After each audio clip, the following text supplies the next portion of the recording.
जय Malhar news चॅनलच्या सर्व प्रेक्षकांना सपना चौधरीचा नमस्कार। नंदुरबार जिल्ह्यातील शहादा येथे पालकमंत्री अनिल पाटील यांच्या हस्ते शहादा कृषी उत्पन्न बाजार समितीमध्ये कापूस खरेदीचा शुभारंभ। शेतकऱ्यांना पीक विमा कंपनीकडून भरपाई मिळवून देणार।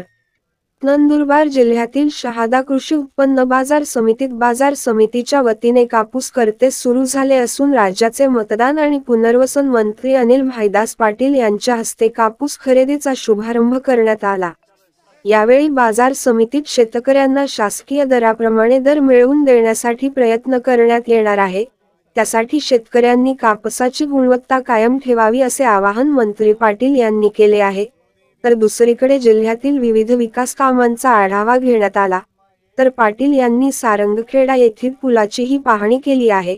नंदुरबार जिल्ह्यातील दुष्काळी परिस्थिती संदर्भात पीक विमा कंपन्यांसोबत बैठक झाली असून पहिल्या टप्प्यात आलेल्या आणि दुसऱ्या टप्प्यात आलेल्या शेतकऱ्यांना सरकार पीक विमा कंपन्यांच्या माध्यमातून मदत मिळवून देणार आहे। त्यासाठीचे कारवाई सुरू झाली असल्याची माहिती मंत्री पाटील यांनी दिली। शहादा कृषी उत्पन्न बाजार समितीच्या आवारात झालेल्या या कार्यक्रमास शहादा कृषी उत्पन्न बाजार समितीचे सभापती अभिजित पाटील, नंदुरबार जिल्हा परिषदेचे सदस्य मोहन शेवाळे, नंदुरबार जिल्हा राष्ट्रवादी काँग्रेस पक्षाचे जिल्हाध्यक्ष डॉक्टर अभिजित मोरे, नंदुरबार जिल्हा परिषदेचे माजी उपाध्यक्ष जयपालसिंह रावल, भाजपचे प्रदेश सदस्य राजेंद्र कुमार गावित, काँग्रेस पक्षाचे युवक जिल्हाध्यक्ष सीताराम पावरा यांच्यासह तालुक्यातील शेतकरी आणि कापूस उत्पादक मोठ्या संख्येने उपस्थित होते। एकूणच राज्यात असलेल्या दुष्काळी परिस्थितीमुळे कापसाचे उत्पादन कमी झाले असून येत्या काळात कापसाचे दर वाढण्याची शक्यताही व्यक्त केली जात आहे। खाजगी व्यापाऱ्यांकडून होणारी फसवणूक काढण्यासाठी कृषी उत्पन्न बाजार समितीने घेतलेला हा निर्णय निश्चितच कौतुकास्पद आहे। शहाद्याप्रमाणे राज्यातील इतरही बाजार समितीमार्फत कापूस खरेदी सुरू करावी असे आवाहन मंत्री पाटील यांनी केले। शहादा प्रतिनिधीसह सपना चौधरी, जय मल्हार न्यूज, नंदुरबार। शेतकरी फार कमी असतील। मी इतरत्र बाजार समित्या बघतो तिथे थोडस व्यापाऱ्यांमध्ये आणि शेतकऱ्यांमध्ये डिस्प्यूट जर का तयार झालं असेल तर त्याच्यासाठी कापसावरती पाणी जर का मारायचं असेल तर काही शेतकरी इतके हुशार असतात की ते पाणी नुसतं मारायचं, ते बादली दोन बादली टँकरच लावतात काही लोक। आणि मी बी कापूस इकायच्या वेळी जेवतोय टँकर चापला मार राहू दिनभर बाकी असले काय तू ते पाणी मारी निदान चित्ता राहू राजकारण मला कधी दोन नंबर धंदा होता का, दारू दुकान होतं का, दारू फॅक्टरी होती का, काही होतं बाबा पाणी मार अशी परिस्थिती होती। मंत्री बोलणं पडत मराठीला राणीवाला आहे। कापसामध्ये आपण जाहीर लिलाव करतो तर त्यावेळी प्रामुख्याने आपली जबाबदारी असते, प्रामुख्याने व्यापाऱ्यांची जबाबदारी असते। कारण शेतकऱ्याला दुसरा कुठलाच पर्याय नसतो की त्याने व्यापाऱ्याकडे बाजार समितीत माल आणायचा, व्यापाऱ्याजवळ द्यायचा आणि व्यापाऱ्याजवळ दिल्यानंतर 2 पैसे त्यांनी हातात घ्यायचे। याच्या व्यतिरिक्त शेतकऱ्याजवळ कुठलाच पर्याय नसल्यामुळे आपणही थोडस समजून घेतलं आणि आपण आपला वांधा समजा जर का आपल्या स्तरावरती, व्यापाऱ्यांच्या स्तरावरती जास्तीत जास्त वांदे हे मोडले गेले पाहिजे। पण ज्या पद्धतीने आपण जीन मालकांची या ठिकाणी चर्चा केली त्या चर्चेच्या आधारावरती मला असं वाटतं की आपल्या इथे बाजार अनेक वर्षापासून शेती करतो, नवीन पिढी सुद्धा काही प्रमाणामध्ये आता शेती व्यवसायाकडे वळते। पिकवताना आपण फार पिकून टाकतो आणि पिकल्यानंतर ज्यावेळी बाजारपेठेमध्ये जातो किंवा आपल्या शेतमालाला विक्री करायची ज्यावेळेला वेळ येते त्यावेळेला मात्र आपल्याला सगळ्यात जास्त घाई असते।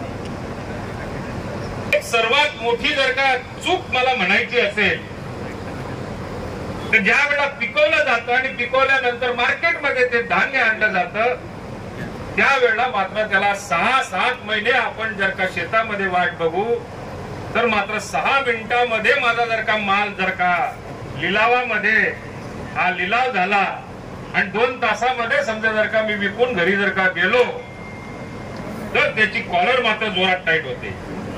मग भले तो 1000 रुपयाला 800 मागा ती दे ना, पण गाव मात्र झाला खाऊ आता असा दोन लगेच कडे जायचं म्हणून ते व्यापारी सांगितले लगेच त्यांनी पिसोळा मा कोणता मा कसा मा हो माल मा तो माल आम्हाला लगेच लिलाव करते मला मोके बी घ्या तुमतून पहिले मी. अरे पण तू 6 महिना तडे जट मारेल हे 2 तास घर घ्या तू कोणती बोंब पार घ्याकडे यासाठी की पीक विम्याच्या बाबतीमध्ये पहिला ट्रिगर किंवा दुसरा ट्रिगर मान्य झाल्यानंतर आपण शेतकऱ्याच्या खात्यामध्ये पहिले 25% जर का टाकले तर त्याची दसरा हा आनंदात जाऊ शकतो.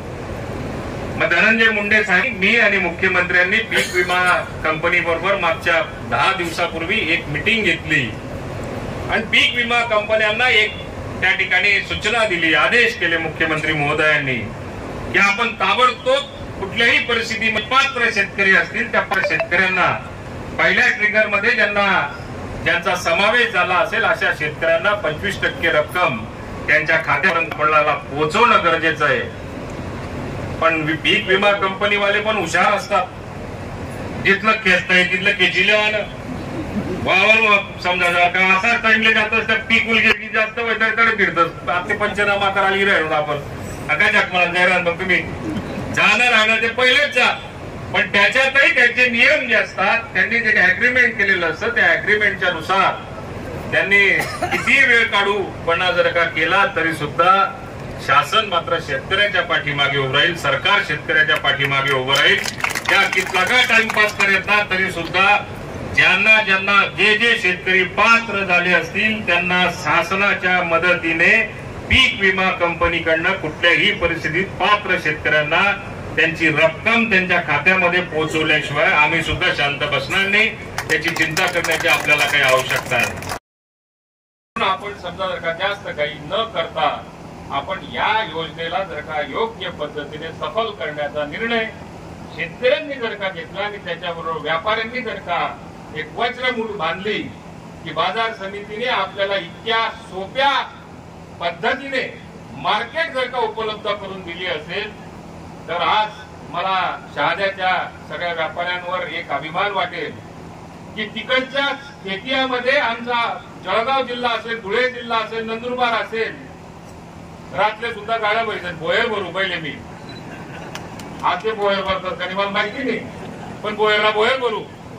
आज कृषी उत्पन्न बाजार समितीने जाहीर लिलाव पद्धतीने कापसाला शुभारंभ केला. मला आत्मविश्वास आहे की शेतकऱ्याला या बाजार समितीच्या माध्यमातून योग्य तो भाव प्राप्त होईल आणि शहादा तालुक्यामधल्या बाजार समितीने उचललेल्या पावलाला कुठेतरी यश प्राप्त होईल. मध्यंतरी सारंगखेडा बॅरेजच्या बाबतीमध्ये बऱ्याच मोठ्या प्रमाणावरती माझ्या पालकमंत्री झाल्यानंतर काही निवेदनं आलेले आहेत, काही मागण्या आलेल्या आहेत. सारंगखेडा बॅरेज असेल किंवा अन्य कुठले बॅरेजेस असतील याच्यासाठी सिंचन विभागाकडनं काही सुधारित प्रशासकीय मान्यतेची आवश्यकता आहे.